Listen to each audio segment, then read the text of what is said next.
So one of the most important things when it comes to boundaries is understanding where can I actually draw a boundary? Like where am I responsible and where am I not responsible? Like what can I influence? What can I control? And I think these are questions where there's often a lot of confusion, and I think that's what leads to a lot of boundary issues in relationships. So if you think about a boundary, a metaphor that I really like to use is if you think of a cup that has water inside of it, the cup is actually what allows you to contain that water. If you didn't have the cup, the water would just go all over the place. So the boundary is really what allows us to contain ourselves, the parts of us that make us who we are. So all the different villagers that make up our internal village.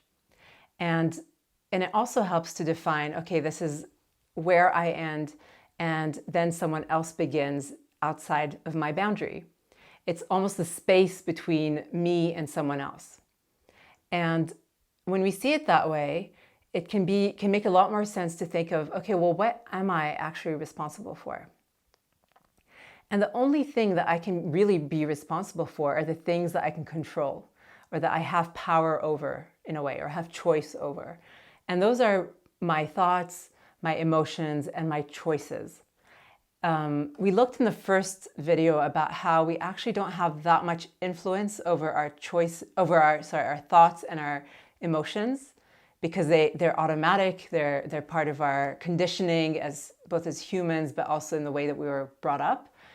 So we're not able to control them, but we're still responsible for them. We can't blame someone else for making us feel a certain way, or we can't think that someone's making me think that, because they're still our thoughts and our emotions. And so it's really that nobody can make me feel a certain way, but also I'm responsible for how I choose to respond to other people. So I can always choose in any situation how I respond to it, even if I haven't chosen the situation. Even if it's in the middle of a global pandemic and I haven't chosen to be in this global pandemic, I can still choose how I show up, how I respond to it, the choices that I make.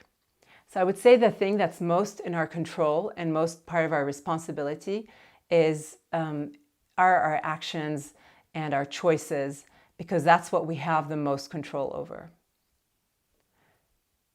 If you think about someone else's village, what they're responsible for is exactly the same as what we're responsible for. The other person is responsible for their thoughts, their emotions, and their choices, their actions.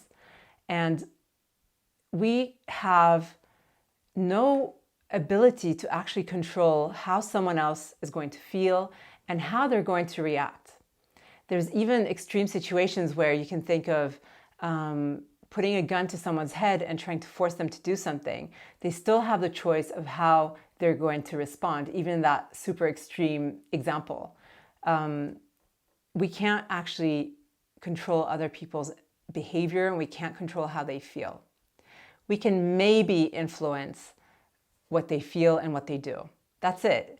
And this is where it gets a bit tricky, right? Because we feel like, well, sometimes it works if I do a certain behavior, if I'm polite to people, then I get something in return, they respond to me in a certain way.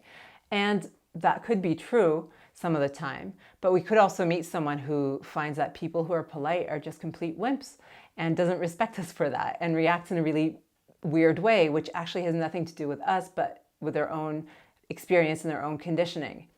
So we might be able to influence other people's behavior, other people's emotions, but there's never any guarantee that we can control it.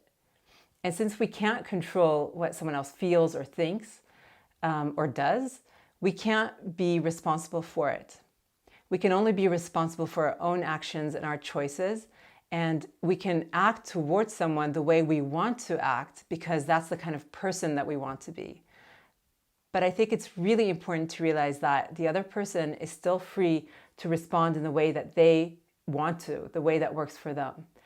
And for me, that feels very freeing to know that, because I can give myself permission to be the person that I want to be and to respond the way I want to respond in a situation.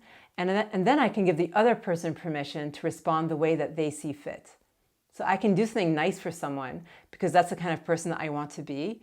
But then I can let go of how they're going to respond, because I don't need them to respond a certain way to feel like this is who I want to be. And when we do that, it's almost like we're not burdening other people with the weight of our expectations of needing validation, of needing them to respond a certain way to feel good about ourselves. And when we're able to also realize that a lot of how other people respond is about them, and it's about their own experience and their own conditioning. It's not so much about us. It's not so personal. That can also free us up to not take it so badly, to realize that, it's okay. And I can still walk away, I can still put boundaries, but I don't need to take it so personally. And I think if everyone reacted in this way and took ownership and responsibility for their own needs, their own behavior, asking for what we need, being really clear about what our boundaries are and what's okay and not okay for us, and allowed other people to do the same, respected that. Because if we can ask for anything in a relationship, the other person has just as much the right to answer whatever works for them. And if we can all be honest about that, I feel like the world would be a much simpler place where there's a lot more honesty in relationships and a lot less feeling burdened by other people, feeling like we need to please them, we need to take care of them, or we need them to take care of us, having expectations of them that are just not realistic for adult relationships where nobody really owes us anything. So that's the difference between what I'm responsible for in my village and what someone else is responsible for in their village, and what I cannot be held responsible for in regards to someone else. Basically, it is not our job to make anyone else happy. Not our parents, not our partners, not our children. Nobody, we don't owe that to anyone. We can choose to act as the people we want to be in these relationships, but we don't owe it to anyone to make them happy. They're responsible for their own happiness.